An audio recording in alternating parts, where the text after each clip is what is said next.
அஸ்ஸலாமு அலைக்கும் வரஹ்மத்துல்லாஹி தஆலா வபரகாத்துஹு. நண்பர்களே, இஸ்லாமிய சொந்தங்களே, ரமதானுடைய மாதத்தை வணக்கத்திற்காக மட்டுமல்லாமல் நம் குணங்களையும் சரி பண்ணிக் கொள்வோம் என்கின்ற உறுதிமொழியை ஏற்றவர்களாக நாம் இங்கிருக்கின்றோம்.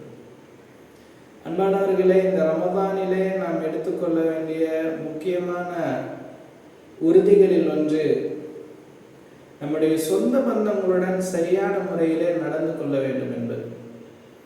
காரணம், இன்றைக்கு வழிபாட்டிலே சரியாக இருக்கக்கூடிய நபர்கள், தான தர்மங்கள் அதிகமாக செய்யக்கூடிய நபர்கள், குர்ஆன் அதிகமாக ஓதக்கூடிய நபர்கள், ஐவேளை தொழுகையை ஜமாத்துடன் தொழக்கூடிய நபர்கள், இவ்வாறாக இறைவனுக்கு பிடித்த அனைத்து செயல்களையும் செய்யக்கூடிய முக்மீனான நபர்கள் ஏனோ கஷ்டத்திலேயே இருந்து கொண்டிருக்கின்றார்கள், எதையுமே சாதிக்க முடியாத நிலையிலேயே இருந்து கொண்டிருக்கின்றார்கள்.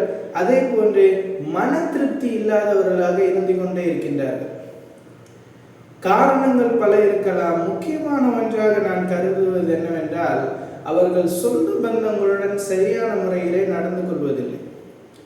சொந்த பந்தங்களை பற்றி அல்லாஹ் என்ன சொல்கின்றான்?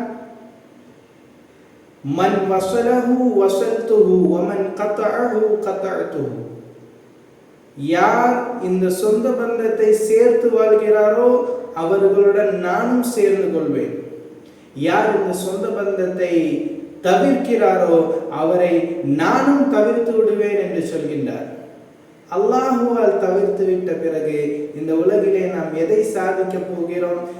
ஆகவே இந்த சொந்த உறவுகளுடன், நம்முடைய சொந்த பந்தங்களுடன், குறிப்பாக நம்முடைய தாயுடன் தந்தையுடன் பிறந்தவர்களுடன் சீரிய முறையில் நாம் நடந்து கொண்டு அவர்களுடன் எப்பொழுதும் ஒத்துழைப்போடு அவர்கள் விரும்பக்கூடிய வகையிலே, ஹலாலான முறையில் அவர்கள் விரும்பக்கூடிய வகையிலே வாழக்கூடிய பாக்கியத்தை அல்லாஹ் தருவானாக.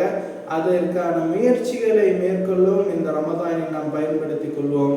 அஸ்ஸலாமு அலைக்கும் வரஹ்மத்துல்லாஹி தஆலா வபரகாத்துஹு.